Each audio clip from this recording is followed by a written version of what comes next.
রাজনৈতিক কাজ হবে না, এটা বাস্তবায়ন করতে হবে।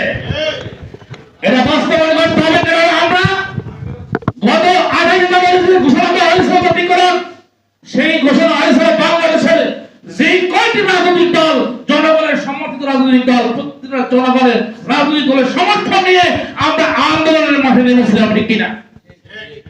মনে রাখতে হবে বাংলাদেশের মানুষ হলো ইসলাম প্রিয় মানুষ, ধার্মিক মানুষ। আর আমরা যে শিক্ষা এখানে দিতে আসছি, ইসলামী শিক্ষা, বুনিয়াদী শিক্ষা, শিক্ষার মাধ্যমে ইহকাল এবং পরকাল দুটোটাই লাভবান হওয়া যায়, ঠিক কিনা? আমাদের সেখানে দাবিয়ে রাখবেন আর বিভিন্ন স্বপ্ন দেখাবেন, আসলে বাস্তবায়ন হবে না। 2019 সালে কিন্তু আমাদেরকে বরাদ্দ রাখা হয়েছিল, ঠিক কিনা? কিন্তু সেটা অর্থপূর্ণ বাস্তবায়ন হয়েছে? হয় নাই।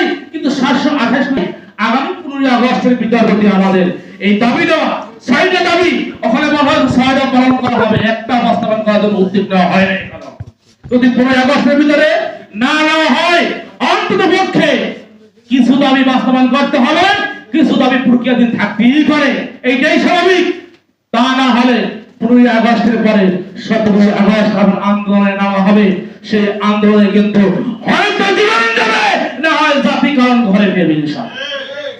এই কথা যদি মুখে মুখে বলেছি, ইনশাআল্লাহ আগামী 17 আগস্ট বাস্তবায়ন হবে ইনশাআল্লাহ। তার জন্য আমাদের প্রত্যেকটা প্রতিষ্ঠানের শিক্ষক, শিক্ষিকা, ছাত্র, ছাত্রী, অভিভাবক সহ এই রাজধানীর রাজপথে ইনশাআল্লাহ অবস্থান করবে, এই আশাবাদ ব্যক্ত করে আমি আমার সংক্ষিপ্ত বক্তব্য শেষ করছি। আমার তরফ থেকে ইল্লা বিল্লাহ।